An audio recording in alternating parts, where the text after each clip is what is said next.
I'd say one of the really interesting things that we've learned in training is even though the event is very long, 8, 10, 12 hours, the longest effective training sessions tend to be maybe 4 or 5, on occasion 6 hours. That you do that, maybe a few rides in those duration and you're ready for it. If you try to do 8 or 10 hour long training days, you're just getting tired and slower. Right. And I think that is one of the biggest misconceptions, that if your race is going to take 10 hours or 12 hours, that you need to do 10 or 12 hours. And just like you said, you don't. If you were going to do something like that, it needs to be several weeks or more than a month ahead of time, because you just don't recover from those big efforts. The volume just knocks you down. And, it takes time to get out of that fatigue. I see a bad moon rising. I see trouble on the way. I see earthquakes and lightning. I see bad times a day.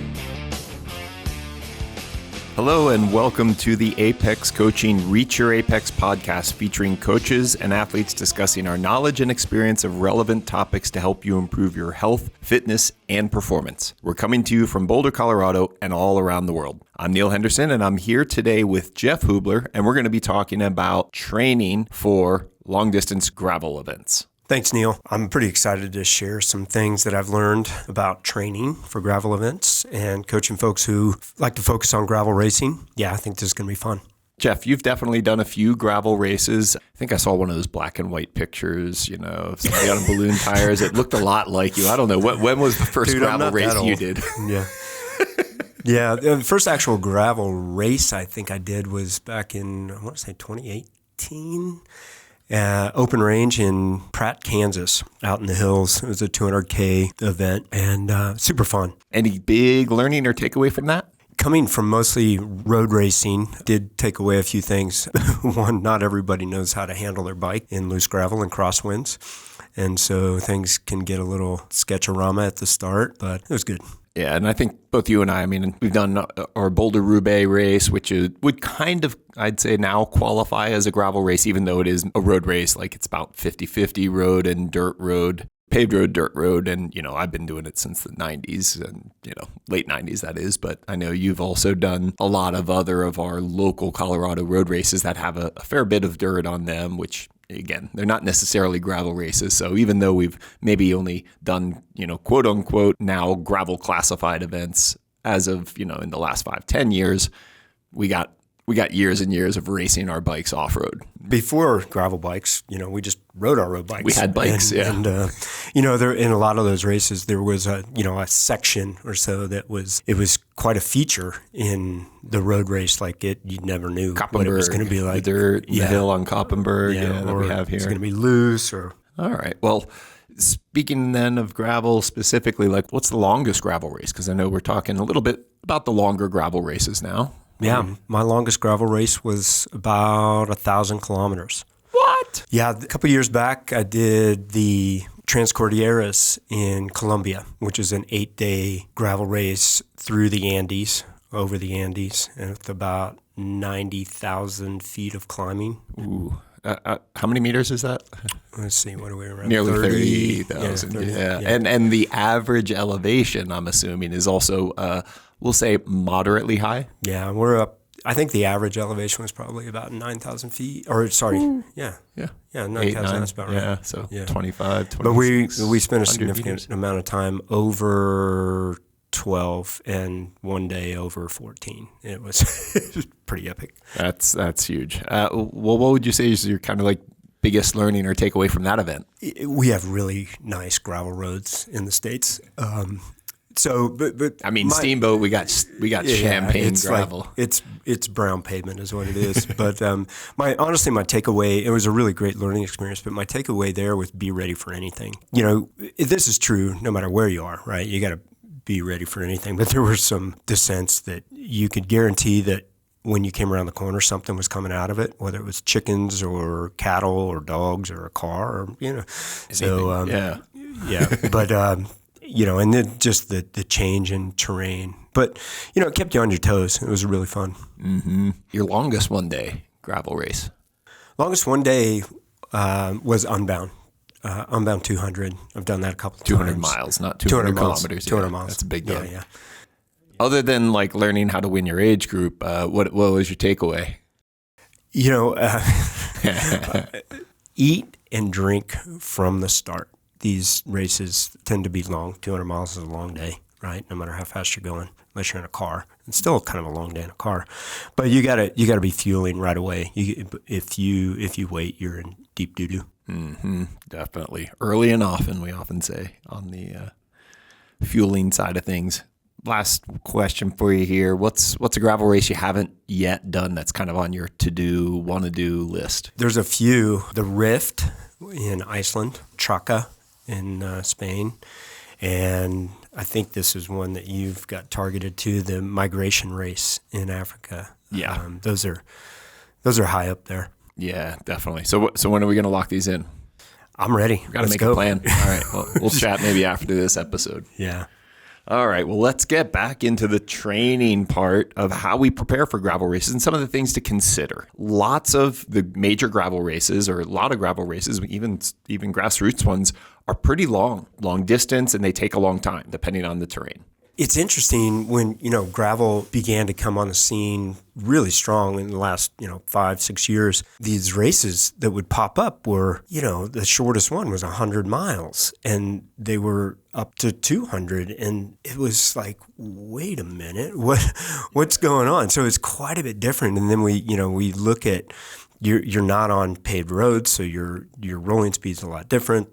And so the length of these races is quite long, 6 to 12 hours. Yeah, exactly. Sometimes a little more, very rarely on those long ones, a little less. And so I'd say one of the really interesting things that we've learned in training is even though the event is very long, 8, 10, 12 hours, the longest effective training sessions tend to be maybe 4 or 5, on occasion 6 hours. That you do that, maybe a few rides in those duration, and you're ready for it. If you try to do 8 or 10 hour long training days, you're just getting tired and slower. Right, and I think that is one of the biggest misconceptions, that if your race is going to take 10 hours or 12 hours, that you need to do 10 or 12 hours. And just like you said, you don't. If you were going to do something like that, it needs to be several weeks or more than a month ahead of time, because you just don't recover from those big efforts. The volume just knocks you down, and it takes time to get out of that fatigue. Yeah. And with that, getting a couple of those longer rides is for sure good. And again, I'm talking in the 4 or 5 hours, longer rides, even again, yes, your event might take 8 or 10 hours. If you try to do longer training sessions, you're just going to be tired. That most days when you train, they're just 1 to 2 hours, and you have something specific that you're doing. We're doing quality sessions, and we've got variability in there. We're not just, like you said, JRA, or just riding along in zone 2 or whatever zone you're in, but there's changes in cadence, there's changing in effort, there's changes in power, there's changes in incline, decline, all that. So it's not just smooth sailing all the time. Yeah. And a few years ago, I broke down the race files from both you and Ian Boswell from Unbound for a couple years in a row, like including the year when Ian won and the year when you won your age group, and the amount of time that you spend at a steady state of like endurance training at, say, 70, 80 plus percent FTP, or 70, 80% is very minimal. It's actually a lot surgier, harder efforts. You're spending a great deal of time way above FTP, not for long periods, a few seconds at a time, but over the course of 10 hours, 12 hours, it really does add up. And your training has to mimic then those higher output demands, and not just stuff you do on the bike. Strength is really, really key.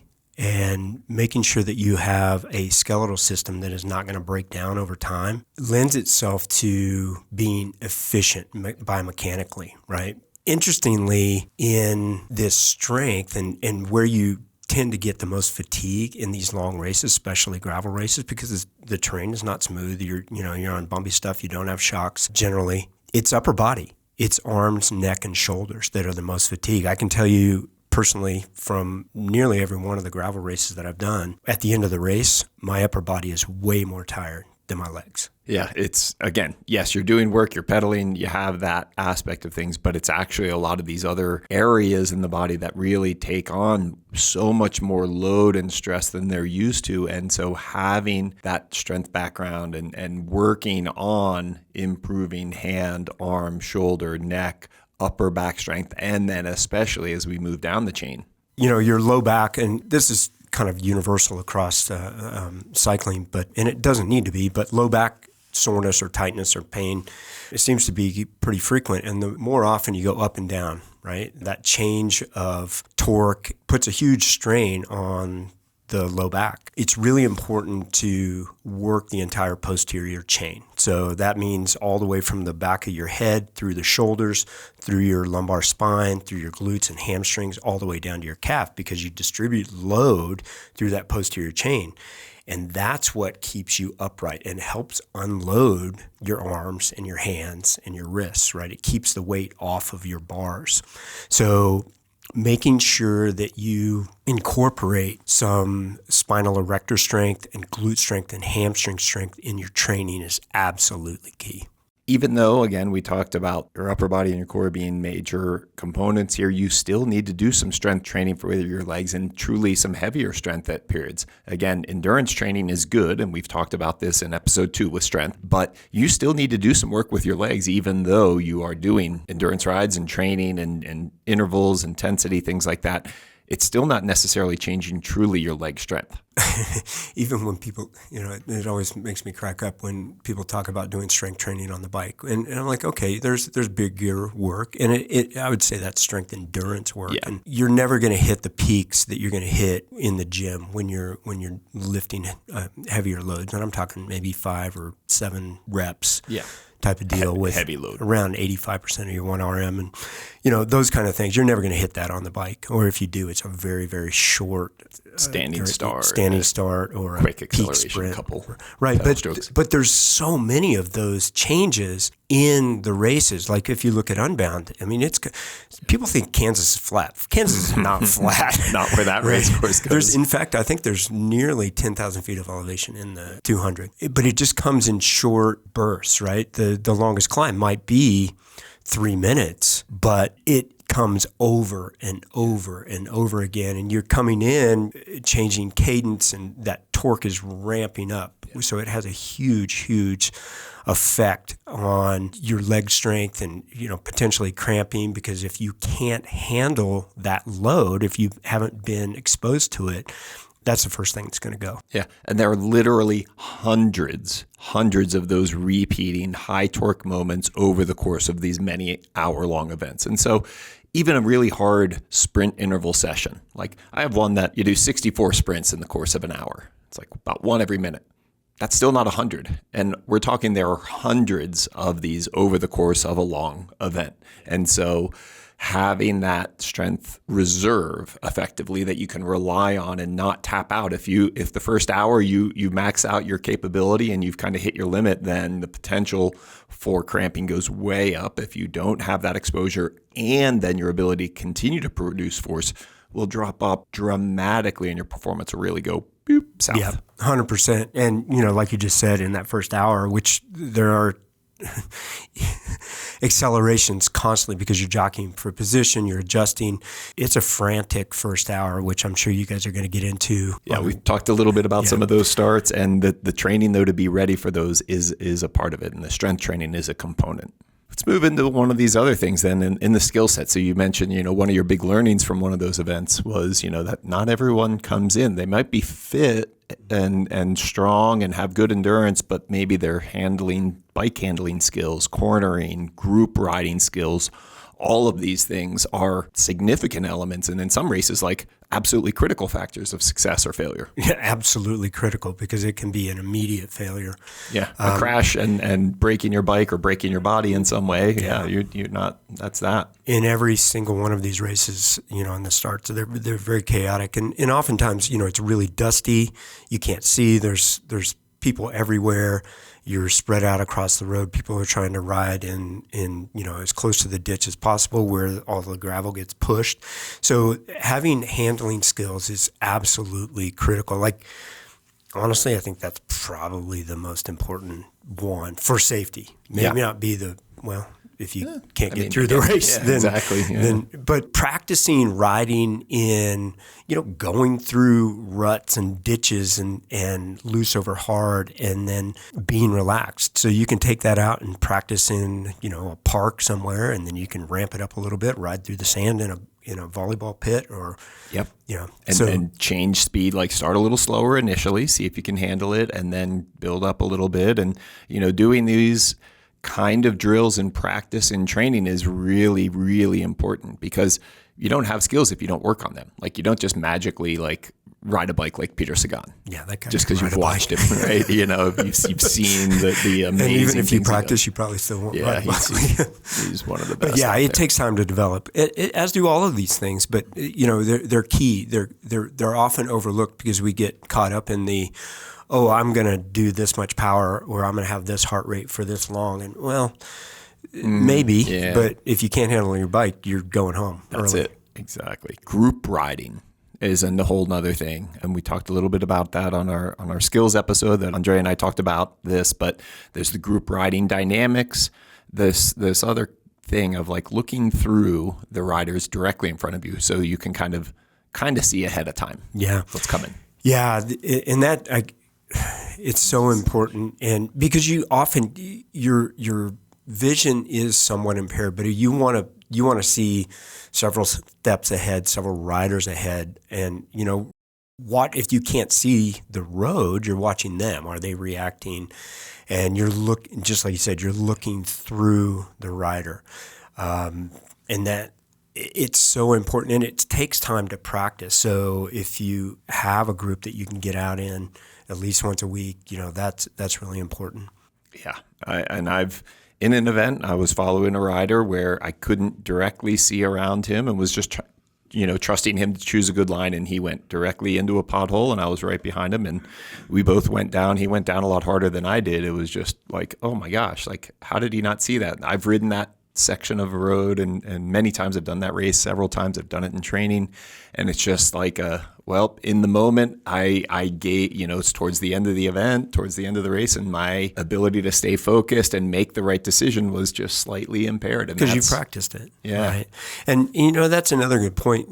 You're riding in these gravel events, and all of them are different, but they often try to feature some really janky road or cow path, or a ravine, or something that you've got to navigate, and the road might be washed out, and it all of a sudden goes from 2 lanes to 1 or none, and you got to be able to handle that transition. Even just moving over without your wheel sliding out from under you. River crossings, all these different things. The other skills thing is making sure you know how to manage your bike. Again, the fixing a flat, using a plug. If you have a total blowout, being able to actually put a tube in, being able to fix a rotor, have at least getting things to work to get to the finish line. Yeah, I agree. Those are the skills that you want to practice. And, when it's raining outside and you have a short training day, you want to spend more time on your bike, but it's really better to just go figure out how to fix your rotor. Right? It's not something you look forward to, but it is key. And, the other thing I just wanted to touch on this, Neal, with these skills that we're talking about, those are the things that can be really fun, where you feel like you're a kid again, and you're just well, I'll do this. It's not, hold my beer and watch this, but it's, let's go to the playground and Playing make on a your little, bike. and that's really fun, and you can really, really improve your skills just doing that. Yeah, I would encourage you, if you got a junior group around riders, go ride with them. They will clearly outskill you as an older person 99% of the time. Well, me and you, basically. Maybe some of the people listening. But you can always improve those skills and get better. Another aspect of training is what we consider neuromuscular training. And so this is often that really high torque, high force, high speed, acceleration, sprint type efforts, because you're going to have a large variety, and there's also some actual economy. There's actually work that shows that improving that neuromuscular coordination improves your efficiency over long distances. So again, doing this kind of training benefits you not because you're doing all out sprints for 10 seconds. You're not doing, race finish, 10-second, 200-meter sprints, but you're doing repeated sprint type efforts for shorter periods, high torque moments. And again, the efficiency of having done those things, you're going to have better neuromuscular coordination and lower oxygen costs for any effort. Right. So that's going to play into that fatigue resistance. And we're talking about, these races that might be 6 or 10 or 12 hours, right? So you're doing this over and over again. So the more efficient you are, you're going to be better down the road and towards the end. And just like you said, every time you have a terrain change, you're likely going to have a change in pedaling cadence, torque, that kind of thing. And they happen really fast. And it's like, if you don't do it, it's kind of like death by 1,000 paper cuts. Yeah. Yeah. I mean, long gravel races, even though you might think, it's just a long, steady grind, you're not just doing like a steady TT. Yeah, this is not a TT. Like that just does not happen. There might be a few minutes here and there in certain sections that might be steady for a couple minutes, but by and large, the vast majority has so much more on and off. And with that, as we do that high torque moment, that when we think about high torque, it's that really high force, sometimes, often a pretty low cadence. And when we do that, we're actually recruiting more of our fast twitch muscle fibers, which are our glycolytic fibers, meaning that they're using, relatively speaking, more carbohydrate comparatively than would be a slow twitch fiber, which is going to be more used at a low force, kind of steady state TT type of effort. Yep, slow twitch versus fast twitch. You wouldn't think about it, being on a bike. Why don't you use fast twitch? But it's there, and every time you change that, and you ramp that torque up, you're digging into it. And just like you said, that's our next thing. It affects the fueling and the consumption of carbohydrates, which leads us right into the biggest thing. Yeah, you need to practice fueling. And so you have to know what works versus just guessing and hoping or having having no plan at all. And you have to actually train GI system. Yeah.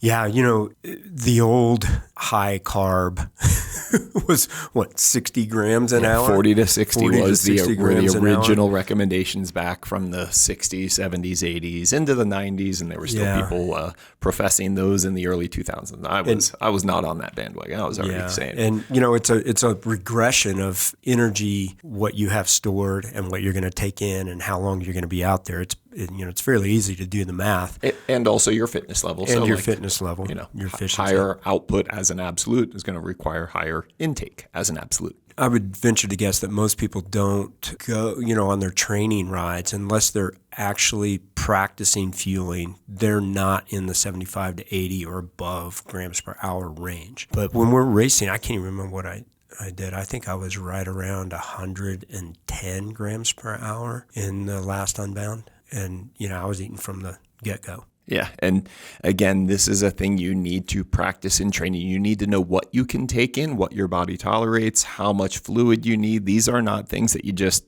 take a guess and hope. You got to have a plan, and you have to have practiced that plan. Like we talked about in our episode on like race week and having some of those days where you do a little bit of a simulation. You want to be 100% simulating your fueling prior to race day. Right. So you know what's coming. What is your favorite line about hope? It is not a strategy. Not a strategy. So you got to know. And, I've seen, this is why you practice, and you got to find out the combination of solids and gels and mixes and whether, water when you're doing this, because when it goes wrong, it is very unpleasant. Yep. It's very unpleasant for you. And, I've seen, well, a lot of things come out way off. Exactly. Yeah. And I mean, we can give some general guidelines in terms of fluid needs. A good starting place for a lot of folks is having about a liter of intake. That's, I think, 33.7 ounces if you're using those funny units. So 1 liter of fluids per hour and about 800 milligrams of sodium per liter. So again, you have to take a look at how much of the drink mix you're adding to that, or other things where you're going to get that. I tend to like it better in the drink mix. And then also taking a look at your carbohydrate. For most folks, somewhere around 60 to 80 is a good starting point, though your need. If you have very high output, so if you have an FTP over 300 watts and you're holding over 250 watts for long periods of time, your energy intake is probably going to need to be closer to that 80, 100 plus gram per hour.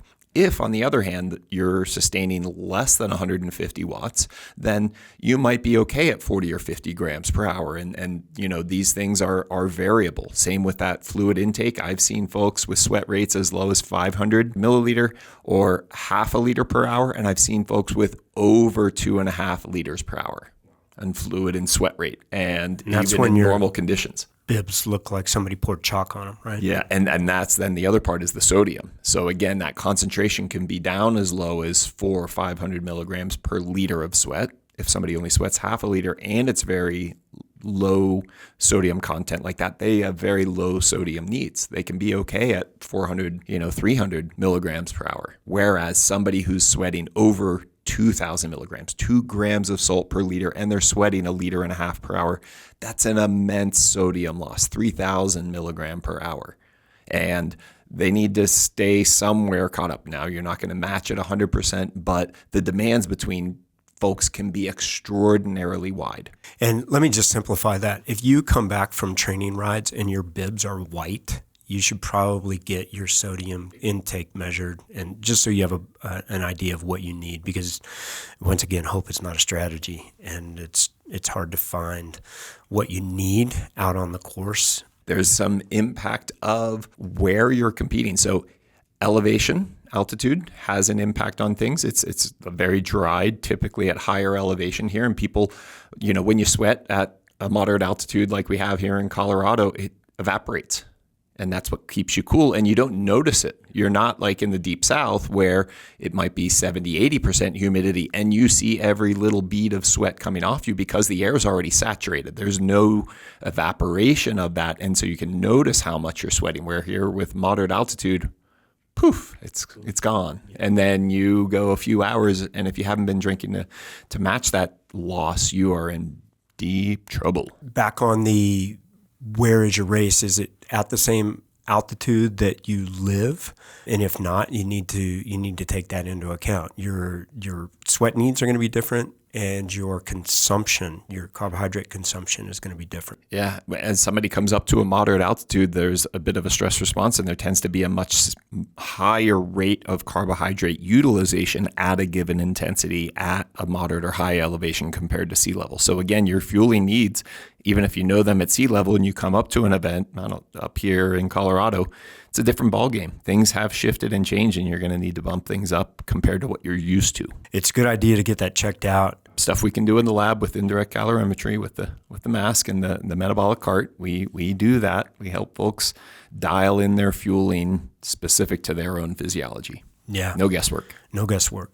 Moving on to we've talked all about training, and this is one of the things that is important in training that we often overlook, and this is the R&R, right? Rest and recovery. Yep. There's another episode with Andrea and I talking about rest and recovery, and if you're not planning your rest, you are planning for failure.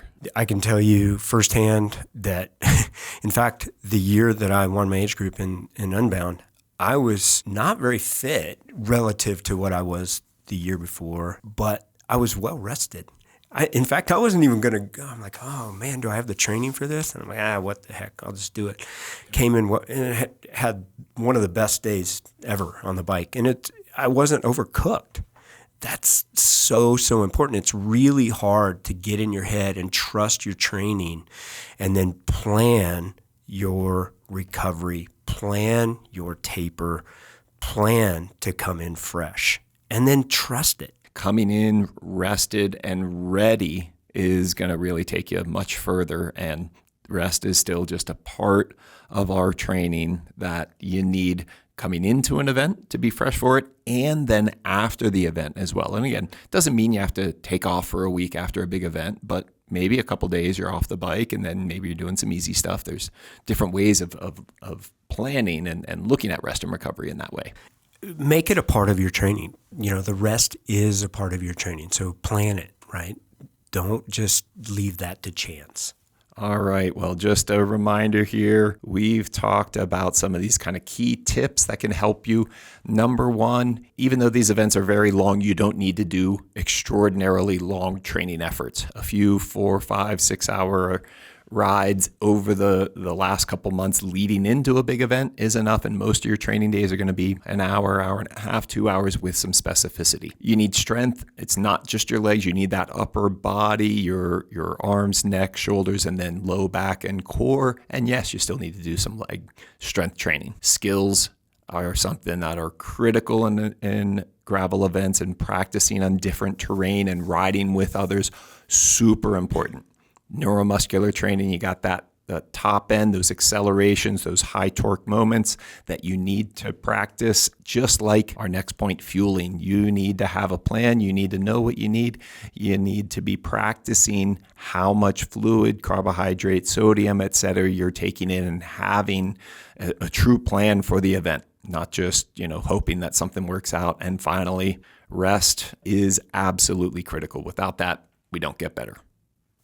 I couldn't agree more. If you take one thing away from today, here's what I'd do. I'd plan and start your preparation now. No matter when your race is, every one of these elements that we're speaking of take time. They don't just magically appear. So make a list of what you might be missing, fill in the gaps, and begin to build them into your routine so they become good habits. Awesome, Jeff. Well, that is a wrap for this episode of the Reach Your Apex podcast. Thanks for tuning in. We're here on YouTube Podcast, Spotify, and Apple Podcast. You can also connect with us on Blue Sky, Threads, Facebook, and Instagram at Apex Coaching Co. for more endurance insights and training tips. Hey, if you enjoyed this episode, don't keep it to yourself. Share it with a friend who's chasing their own peak performance. And of course, hit that subscribe button so you never miss a new drop. Until next time. Hope you got your things together.